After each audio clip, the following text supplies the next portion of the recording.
Hi everyone, welcome to T-SAT classes. మనకి social ఎక్స్క్లూజన్లో భాగంగా అత్యధికంగా వెలికి గురవుతున్నటువంటి వాళ్ళు, సమస్యలు ఎదుర్కొంటున్నటువంటి వారు యువత కూడా ఉన్నారండి.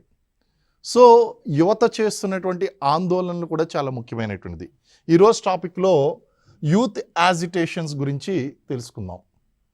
అసలు యువత అంటే, యువత ఆందోళనలు అంటే నిర్వచనం ఏంటి అనేటువంటి చూస్తే, సమాజంలో ఉన్నటువంటి యువత తమ హక్కులు సాధించడం కోసం, లేదా తమ యొక్క ఉనికిని చాటుకునేందుకు ఆర్థిక, రాజకీయ, సామాజిక, సాంస్కృతిక లేదా విద్యా సంబంధమైనటువంటి సమస్యలపై పోరాటం చేస్తూ తమ యొక్క అసంతృప్తిని వ్యక్తం చేసే విధంగా ప్రదర్శించేటువంటి ఒకానొక నిరసన, ఉద్యమం లేదా అసహనం ఏదైతే ఉందో దాన్నే మనం యువత ఆందోళనగా పిలుస్తాము.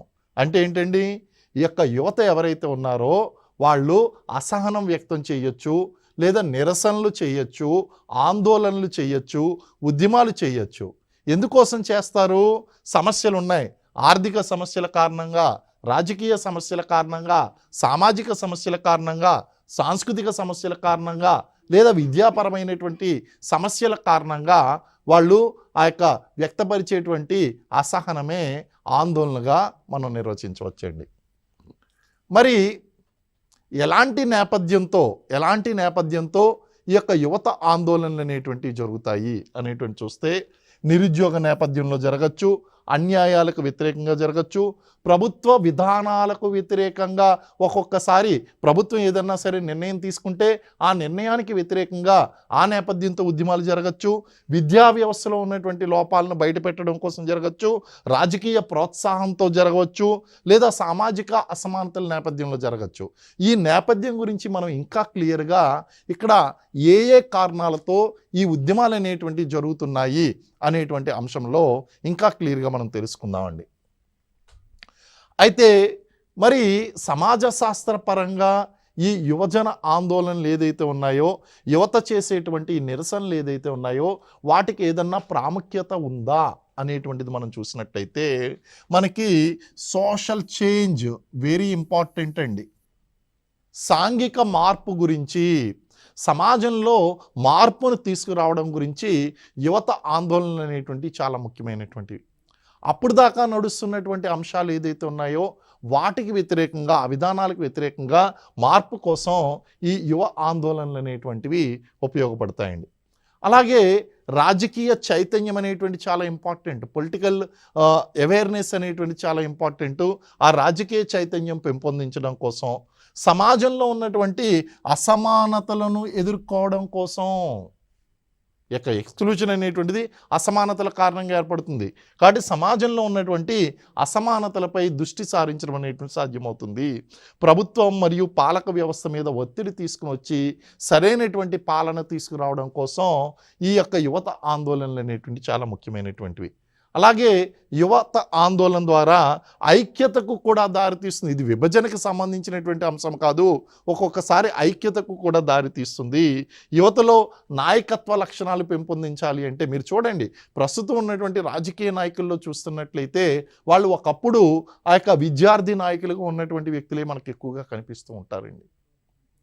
ముఖ్యమంత్రి రేవంత్ రెడ్డి గారు కానీ, లేకపోతే మన లలూ ప్రసాద్ యాదవ్, ఈ జయప్రకాష్ నారాయణ్, ఇటువంటి వ్యక్తులందరూ కూడా వాళ్ళు విద్యార్థి దశలో ఉన్నప్పుడు గొప్ప విద్యార్థి నాయకులుగా ఉన్నారు. తర్వాత రాజకీయాల్లో చాలా ఉన్నత స్థానాలను వాళ్ళు అందుకోగలిగారు.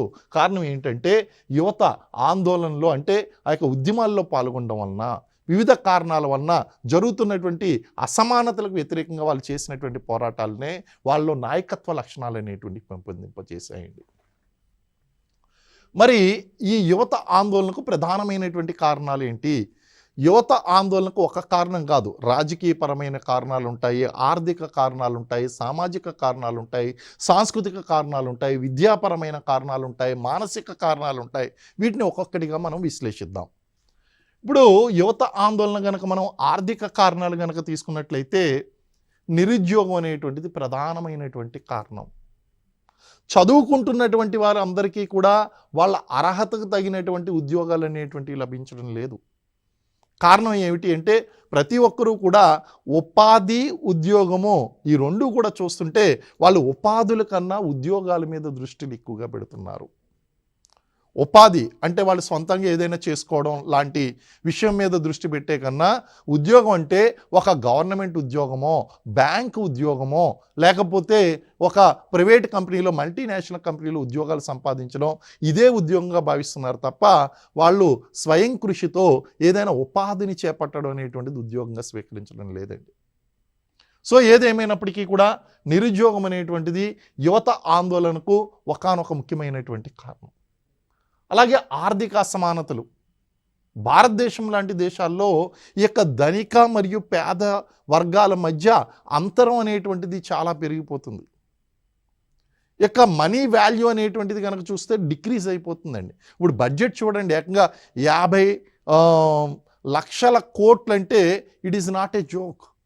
ఒకప్పుడు 4-5 లక్షల కోట్ల బడ్జెట్ ఉండేది, 50 లక్షల కోట్ల బడ్జెట్కి మనం వెళ్ళిపోయాము అంటే మనీ వాల్యూ అనేటువంటిది పెరిగిపోతుంది. ఇక్కడ పేద వర్గాలు పేదలుగా మిగిలిపోతున్నారు, ధనిక వర్గాలు మరింత ధనికులుగా మారుతున్నారండి. ఈ అసమానతల కారణంగా యువతలో ఆందోళనకు కారణమవుతున్నాయి. అదేవిధంగా జీవనోపాధులు అనేటువంటి దాని మీద, స్కిల్ డెవలప్మెంట్ మీద దృష్టి తక్కువ పెట్టడం అనేటువంటి జరుగుతుంది. ఇలాంటి కారణాల వలన యువత ఆందోళన చేపడుతున్నారండి. అలాగే రాజకీయ కారణాలు కనుక మనం చూసినట్లయితే అనేక సందర్భాల్లో ఈ యొక్క విద్యార్థులు రాజకీయ పార్టీలతో పాటు చాలా సన్నిహితంగా పనిచేస్తూ కొన్ని ప్రయోజనాల కోసం వాళ్ళు ఉద్యమాలు చేసినటువంటి సందర్భాలు ఉన్నాయి. అదేవిధంగా అధికార దుర్వినియోగానికి వ్యతిరేకంగా కూడా పోరాటాలు చేసినటువంటి సందర్భాలు ఉన్నాయండి. ప్రజాస్వామ్యంలో లోపాలను సవరించడం కోసం, అలాగే ప్రస్తుతం ఉన్నటువంటి నేతలు ఎవరైనా సరే వాళ్ళు సరిగ్గా పరిపాలించలేకపోయినా ఆ యొక్క అధికారంలో ఉన్నటువంటి ఆ యొక్క నేతలు సరిగ్గా పరిపాలించలేకపోతే వీళ్ళు ఆందోళన బాట పట్టినటువంటి సందర్భాలు కనిపిస్తున్నాయి. రాజకీయ వైఫల్యాలు, సామాజిక సాంస్కృతిక కారణాలు కనుక మనం తీసుకున్నట్లయితే సమాజంలో అసమానతలు అనేటువంటి విపరీతంగా ఉండడం వలన పేద ధనిక అనేటువంటిది, నిమ్న ఉన్నత అనేటువంటి భేదాలు ఇవన్నీ కూడా ఎక్కువగా ఉండడం వలన యువత ఆందోళన చేస్తున్నారండి. సాంస్కృతిక సంఘర్షణలు కనుక తీసుకున్నట్లయితే ఉదాహరణకి మనకి బోడో చూసుకోండి, బోడో ఉద్యమం కనుక తీసుకున్నట్లయితే ఈ బోడో ఉద్యమంలో యువత అనేటువంటిది పాల్గొంటుంది. ఈ యువత పాల్గొన్నప్పుడు మనకు అక్కడ సాంస్కృతిక కారణాలు అనేటువంటివి మనకు కనిపిస్తూ ఉంటాయి బోడో ఉద్యమంలో. అలాగే తల్లిదండ్రులు కూడా ఒత్తిడికి గురి చేస్తున్నారండి. తల్లిదండ్రులు ఏం చేస్తారు, వాళ్ళు కోరుకున్న విధంగా అటువంటి లక్ష్యాలు చేరాలి, అటువంటి ఉద్యోగాలు చేయాలని వాళ్ళ మీద విపరీతమైనటువంటి ఒత్తిడి తీసుకుని వస్తున్నారు. ఇప్పుడు చూడండి, చిన్నప్పటి నుంచి కూడా తల్లిదండ్రుల యొక్క టార్గెట్ ఏంటి అంటే వాళ్ళు ఐఐటీలో చదువుకోలేకపోయారు కాబట్టి వీళ్ళని ఖచ్చితంగా ఐఐటీలో చదివించాలి అని చెప్పి వాళ్ళని హై స్కూల్ స్థాయి నుంచి ఒత్తిడికి గురి చేస్తూ ఉంటారు. లేకపోతే ఈ యొక్క విద్యార్థుల యొక్క యాప్టిట్యూడ్, అభిరుచులు అనేటువంటివి తెలుసుకోకుండా అభిరుచులకి భిన్నంగా వాళ్ళ మీద ఒత్తిడి తీసుకుని వచ్చి వాళ్ళని భిన్నమైనటువంటి దారిలో నడిపించడానికి ప్రయత్నిస్తూ ఉంటారు. ఇలాంటి కారణాల వలన ఆందోళనలు అనేటువంటివి పెరుగుతూ ఉంటాయి. విద్యా సంబంధమైనటువంటి కారణాలు కనుక మనం తీసుకున్నట్లయితే ఎడ్యుకేషనల్, నాణ్యమైనటువంటి విద్య అనేటువంటి కొరబడుతుంది. నాణ్యత లేనటువంటి విద్యా విధానం ఏదైతే ఉందో, అంటే మనం ఎప్పటికప్పుడు విద్యా విధానంలో మార్పును తీసుకురావడానికి ప్రయత్నిస్తున్నాం, కానీ ఈ విద్యా విధానంలో మార్పు అనేటువంటిది కొన్ని దశాబ్దాల తర్వాత జరుగుతుందండి. అది ఎప్పటికప్పుడు ఫ్రీక్వెంట్గా జరగట్లేదు, దశాబ్దాల తర్వాత జరుగుతుంది. టెక్నాలజీ చూస్తేనేమో ప్రతి ఇయర్ మారిపోతుంది, విద్యా విధానం చూస్తేనేమో కొన్ని దశాబ్దాలు పడుతుంది. 20 సంవత్సరాల తర్వాత, 30 సంవత్సరాల తర్వాత విద్యా విధానంలో మార్పు వస్తుందండి. మరి మన అవసరాలకు అనుగుణంగా వచ్చేటువంటి ఈ యొక్క విద్యా విధానం చూడండి, ఎంఏలు, ఎంఎస్సీలు, వీడీలు ఇవన్నీ చదువుకుంటున్నప్పటికీ కూడా ఆర్టిఫిషియల్ ఇంటెలిజెన్స్ గురించి మనకేమీ ప్రాక్టికల్ నాలెడ్జ్ లేదు. కంప్యూటర్ సైన్సెస్లో లేదా కంప్యూటర్ ప్రోగ్రామింగ్లో వాటిలో ఎటువంటి టెక్నికల్ నాలెడ్జెస్ ఉండవు. సో అలాంటి సందర్భాల్లో ఏం జరుగుతుందండి, అందులో అవసరమైనటువంటి స్కిల్స్కి మనం చదువుకుంటున్నటువంటి చదువుకి మధ్య గ్యాప్ అనేటువంటిది వస్తుంది. హ్యుమానిటీస్ ఇంపార్టెంటే, ఆర్ట్స్ ఇంపార్టెంటే, సైన్స్ సబ్జెక్టులు ఇంపార్టెంటే, అలాగే టెక్నికాలిటీ కూడా ఇంపార్టెంటే. సో మనం చదువుకుంటున్నటువంటి చదువు ఒకటి అవుతుంది, మనం నేర్చుకోవలసినటువంటి విషయాలు వేరే అవుతున్నాయి, ఎగ్జామ్ రాయవలసింది కాంపిటేటివ్ ఎగ్జామ్స్లో వేరే వస్తుంది, ఈ గ్యాప్ అనేటువంటిది ఉండిపోతుందండి. అలాగే నాణ్యత విషయం దగ్గరికి వచ్చేసరికి నాణ్యత కావాలి అంటే డబ్బులు పెట్టాలి అనేటువంటిది సర్వసాధారణమైపోయిందండి. అంటే నాణ్యత అంటే మీకు ఒక ప్రైవేట్ కార్పొరేట్ పాఠశాలలోనో కార్పొరేట్ కళాశాలలోనే నాణ్యత కలిగినటువంటి విద్య మాత్రమే దొరుకుతుంది. అలాగే ప్రభుత్వ విద్యా సంస్థలో దొరకదు అనేటువంటిది ప్రజల్లో బలపడిపోయిందండి. కాబట్టి ఏం చేయాలి, మనం ఈ ప్రభుత్వ విద్యా సంస్థలు ఏదైతే ఉన్నాయో ఆ ప్రభుత్వ విద్యా సంస్థలను కూడా కార్పొరేట్ విద్యా సంస్థలకు ధీటుగా మనం తీసుకురావాలి. అసలు ప్రభుత్వ కళాశాలలే కార్పొరేట్ కళాశాలకు ధీటుగా ఉన్నప్పుడు, ఆ యొక్క కార్పొరేట్ విద్యా సంస్థలకు సమానంగా ఉన్నప్పుడు కార్పొరేట్ విద్యా సంస్థల యొక్క అవసరమే లేదు. అదేవిధంగా విద్యార్థుల అణిచివేత అనేక సందర్భాల్లో వీళ్ళని బలవంతంగా అరెస్టులు చేయడం, కేసులు పెట్టడం ఇటువంటివి జరిగినప్పుడు, ముఖ్యంగా ఎమర్జెన్సీ టైంలో ఇటువంటి టైంలో వాళ్ళు అనేక ఉద్యమాలు చేయడం జరిగిందండి. నెక్స్ట్ విద్యా సంబంధమైనటువంటి ఖర్చులు చూసుకోండి. ఈరోజు మనం ఆ యొక్క ప్రీ ప్రైమరీ ఎడ్యుకేషన్ కోసం లక్షల రూపాయలు ఖర్చు పెట్టవలసి వస్తుంది. ఈవెన్ నార్మల్ డిగ్రీ పూర్తి చేయడానికి కొన్ని లక్షల రూపాయలు ఖర్చు అవుతున్నాయండి. ఇంకా టెక్నికల్ ఎడ్యుకేషన్ గురించి మనం ఖర్చులు చెప్పనే అవసరం లేదు. సో విద్యా సంబంధమైనటువంటి ఖర్చులు అనేటువంటి బాగా పడుతుంది. చదువుకోవడం బదులు చదువుని కొనడం అయిపోయింది మన పరిస్థితి. అలాంటి పరిస్థితుల కారణంగా ఈ సమస్యలకు వ్యతిరేకంగా విద్యార్థి సంఘాలు పోరాటాలు చేయడం అనేటువంటిది మనకు కనిపిస్తుంది.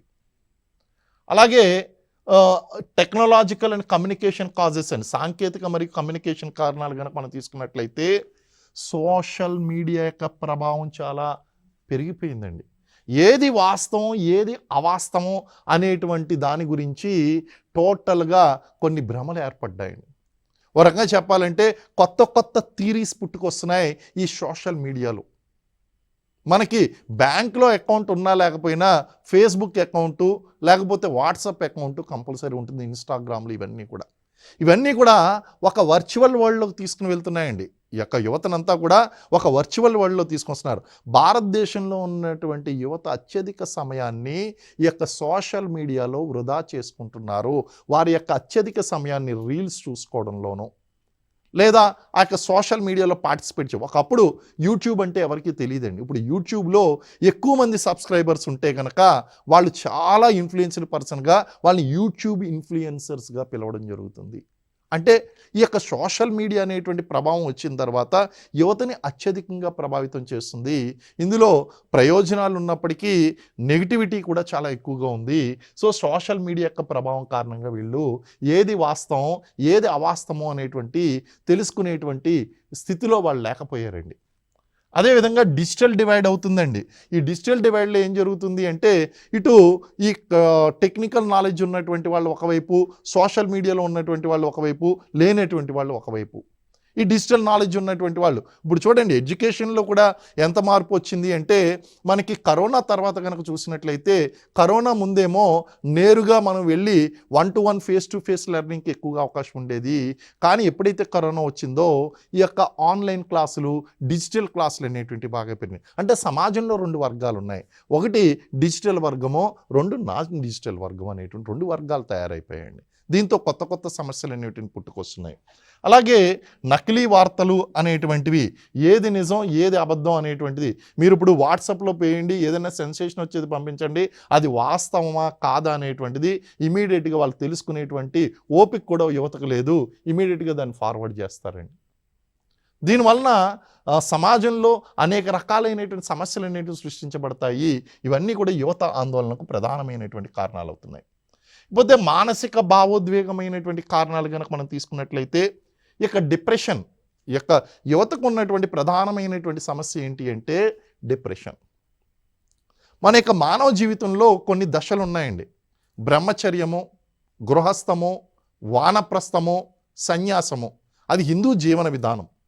మరి ఆ విషయాన్ని పక్కన పెట్టినా మీరు యావరేజ్గా కనుక చూసినట్టయితే బ్రహ్మచర్యములో మీరు ఎడ్యుకేషన్ నేర్చుకుంటారు, అంటే 0 to 25 years. గృహస్థంలో వివాహం చేసుకుని సంసారాన్ని కొనసాగిస్తూ మీ యొక్క ధర్మాలను నిర్వర్తిస్తూ ఉంటారు, పురుషార్థాలను నిర్వర్తిస్తూ ఉంటారు. సో అది 26 to 50 years అండి. సో దేనికైనా ఒక ఏజ్ లిమిట్ అనేటువంటిది ఉంది.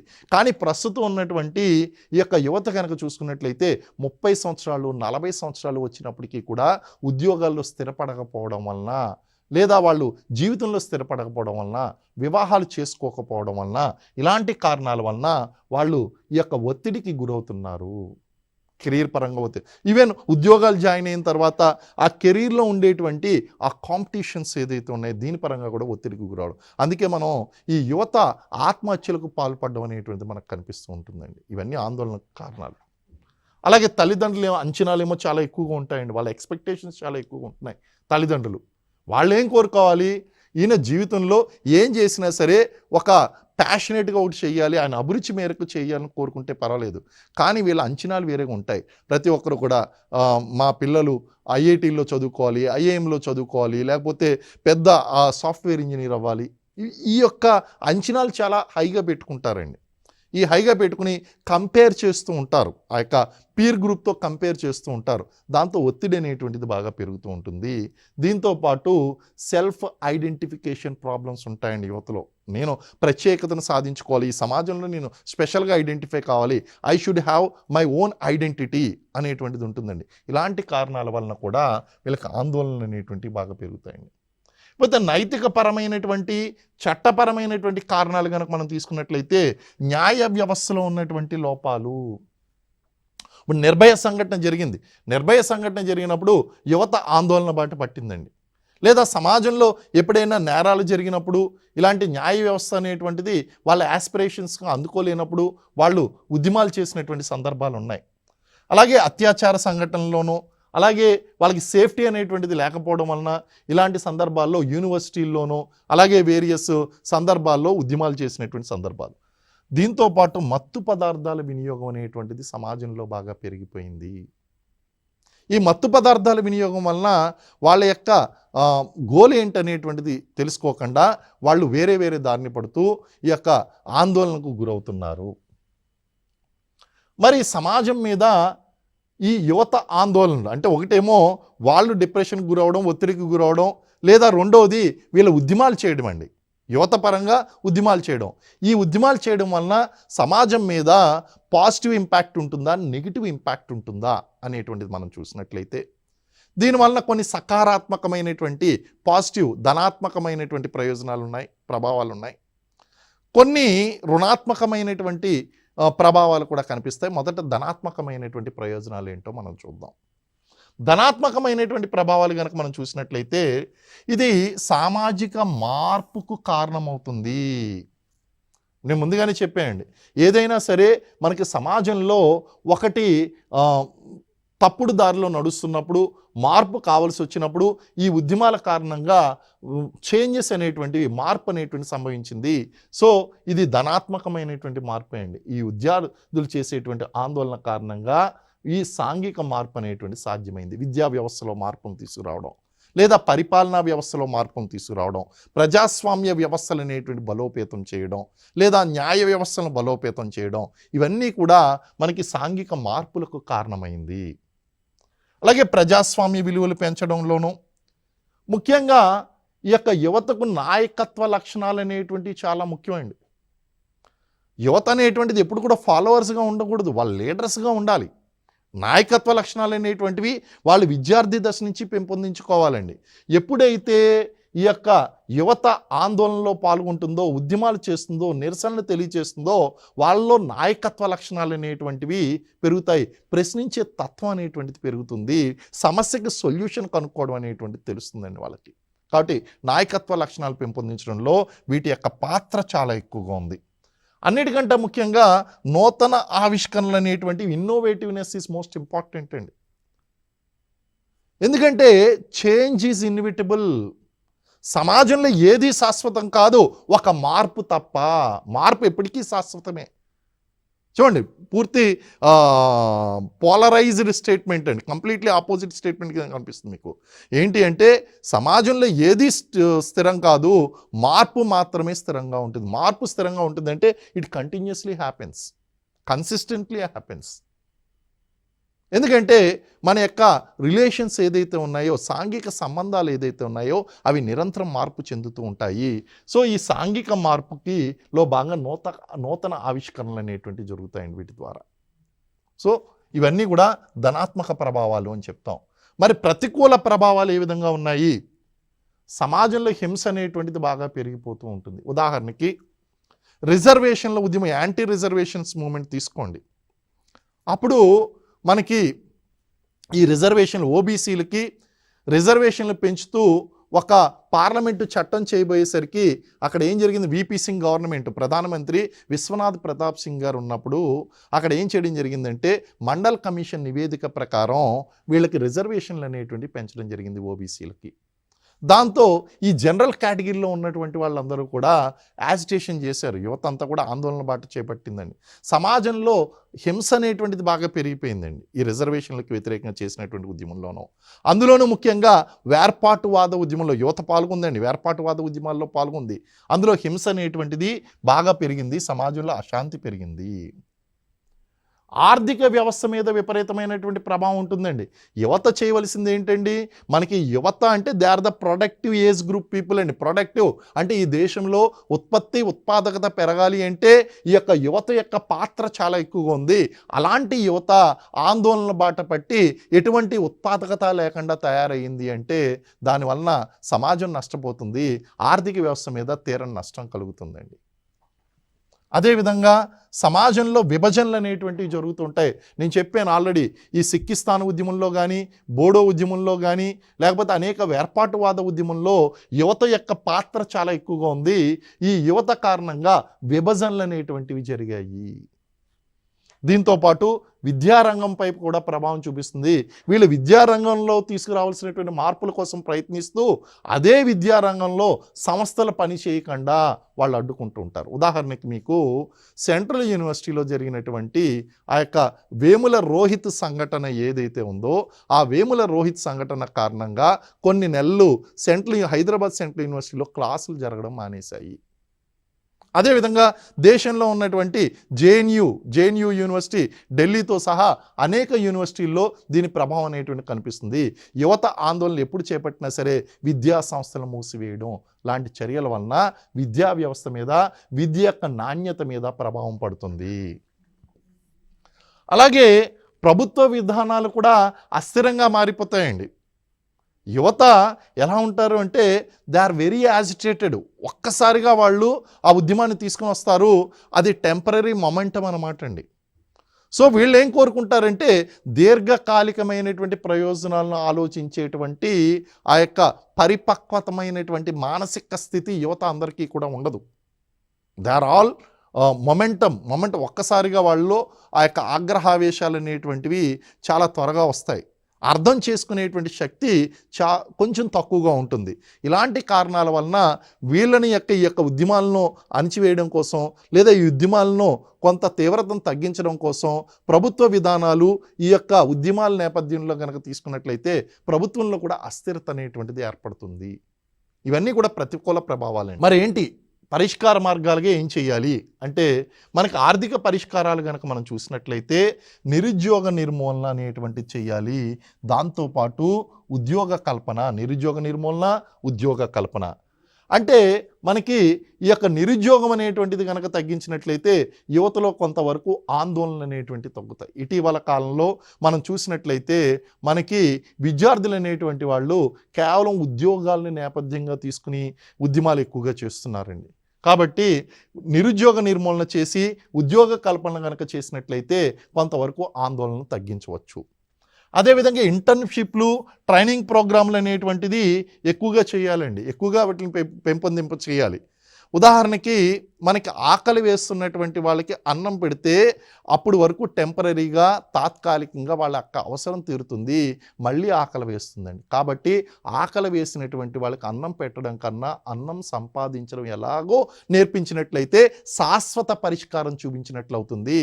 దీనికి ఏం చేయాలి అంటే టాస్క్ అంటే మనకి ఆ యొక్క స్కిల్ డెవలప్మెంట్ అనేటువంటిది ఎక్కువగా పెంపొందించాలి. యువతలో ఆ యొక్క స్కిల్ డెవలప్మెంట్ నైపుణ్యాలు గనక పెంపొందించినట్లయితే ఇటు ఉద్యోగాలతో పాటు ఉపాధులను కూడా వాళ్ళు పెంపొందించుకోగలుగుతారు.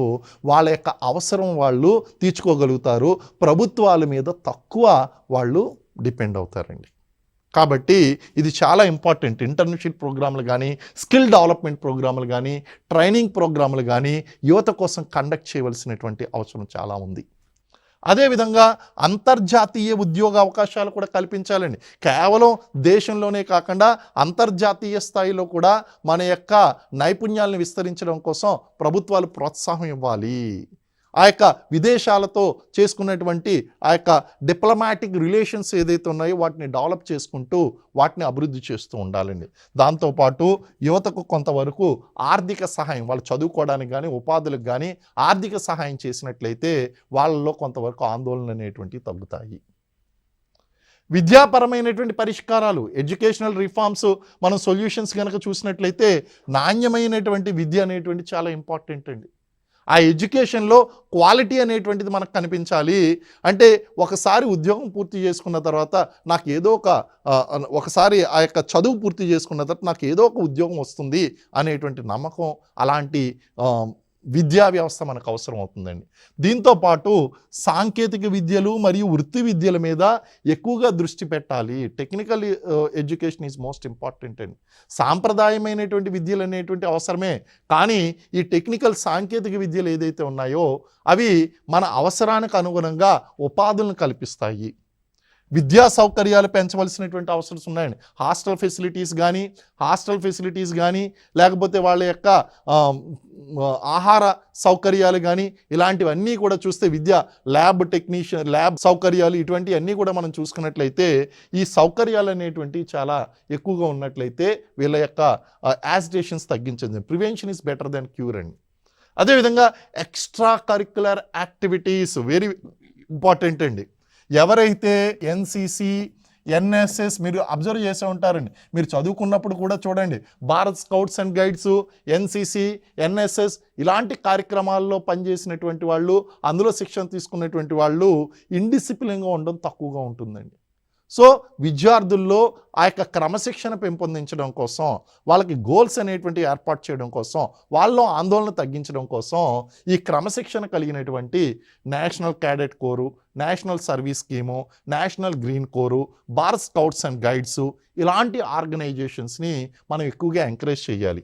సామాజిక పరిష్కారాలు కనుక చూసినట్లయితే సామాజిక సమగ్రతను, ఇంటిగ్రేషన్ పెంపొందించడము, అలాగే మనం సామాజిక దృష్టి మార్పులు అంటే సమాజాన్ని చూసేటువంటి కోణాన్ని మనం మార్చడము, అలాగే చరిత్ర సంస్కృతి పట్ల గౌరవాన్ని పెంపొందింప చేయడం, అలాగే సమాజ సేవా కార్యక్రమాలు అనేటువంటివి ఎక్కువగా ఆర్గనైజ్ చేయడం, సేవా కార్యక్రమాల నిర్వహణ, పర్యావరణ సేవా కార్యక్రమాలు ఇవన్నీ కూడా మనకేమిటి అంటే సమాజంలో యువతను ఒక సరైనటువంటి దిశలో నడిపించి వాళ్ళని ప్రొడక్టివ్గా మార్చడానికి ఉపయోగపడుతుందండి. ప్రభుత్వ విధానాలు కనుక చూసినట్లయితే ఫెసిలిటీస్ అంటే యూత్ హాస్టల్స్, లేకపోతే యూత్ ఎక్స్చేంజ్ ప్రోగ్రామ్స్ ఇలాంటి సౌకర్యాలు కల్పించడం వలన, అలాగే ప్రధానమంత్రి యువజన వైవిధ్య ప్రోత్సాహ పథకం అని మనకు 2016లో తీసుకుని వచ్చారు.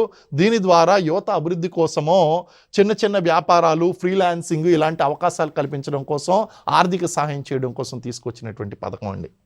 అలాగే మనకి విద్యారంగ పథకాలు కనుక చూసినట్లయితే ఎస్సీ, ఎస్టీ, మైనారిటీ వర్గాల వారు ఎవరైతే ఉన్నారో వాళ్ళందరికీ కూడా ప్రీ మెట్రిక్ స్కాలర్షిప్లు, పోస్ట్ మెట్రిక్ స్కాలర్షిప్లు కూడా ఇస్తున్నారు. దాని ద్వారా ఆర్థిక ప్రోత్సాహకం అనేటువంటిది లభిస్తుందండి. రాజీవ్ గాంధీ ఫెలోషిప్ ప్రోగ్రామ్ ఏదైతే ఉందో, రాజీవ్ గాంధీ ఫెలోషిప్ ప్రోగ్రామ్ కింద మనకి ఈ యువత ఎవరైతే ఉన్నారో, ఎస్సీ, ఎస్టీ, బీసీ, మైనారిటీ విద్యార్థులు ఎవరైతే ఉన్నారో వాళ్ళందరికీ ఎంఫిల్, పిహెచ్డి చేసేటువంటి విద్యార్థులకు ఫెలోషిప్స్ అనేటువంటి ఇవ్వడం జరుగుతుందండి. అంబేద్కర్ ఓవర్సీస్ పథకం ఏదైతే ఉందో, అంబేద్కర్ ఓవర్సీస్ పథకం కింద విదేశాల్లో విద్యను అభ్యసిస్తున్నటువంటి ఆ యొక్క యువత ఎవరైతే ఉన్నారో వాళ్ళందరికీ కూడా ఆర్థిక సహాయం అందచేయడం జరుగుతుందండి. అలాగే ప్రతి విద్యార్థికి కూడా ఎడ్యుకేషన్ ఫర్ ఆల్, దీన్ని యాక్చువల్గా ఉల్లాస్ పథకము అని కూడా అంటారండి. 2022-27 సంవత్సరానికి దీన్ని అమలు చేస్తున్నారు. ఏంటి ఉల్లాస్ పథకము అంటే understanding of life long learning for all in society, దీన్ని ఉల్లాస్ పథకంగా చెప్పారు. ముఖ్యంగా మానవ హక్కులు రక్షించడం. ప్రభుత్వ విధానాలు ఎలా ఉండాలంటే హ్యూమన్ రైట్స్ అనేటివి కాపాడే విధంగా ఉండాలి. దాంతోపాటు సమాజంలో మార్పు తీసుకురావడం కోసం, శక్తివంతమైనటువంటి చైతన్యవంతం చేయడం కోసం సామాజిక బాధ్యతలు అనేటువంటి వాళ్ళకి అప్పగించాలి, సోషల్ రెస్పాన్సిబిలిటీ. అదేవిధంగా అందరికీ కూడా సమాన హక్కులు ప్రొవైడ్ చేయడం వలన యువతలో ఆందోళన అనేటువంటి తగ్గించవచ్చు. ఇది ఈరోజు ఎపిసోడ్లో మనం యువత ఆందోళనకు నిర్వచనం, నేపథ్యం, కారణాలు, ప్రభుత్వ విధానాలు వీటన్నిటి గురించి కూడా తెలుసుకుందాం. మరిన్ని ఇంట్రెస్టింగ్ టాపిక్స్తో మళ్ళీ నెక్స్ట్ ఎపిసోడ్లో కలుద్దాం.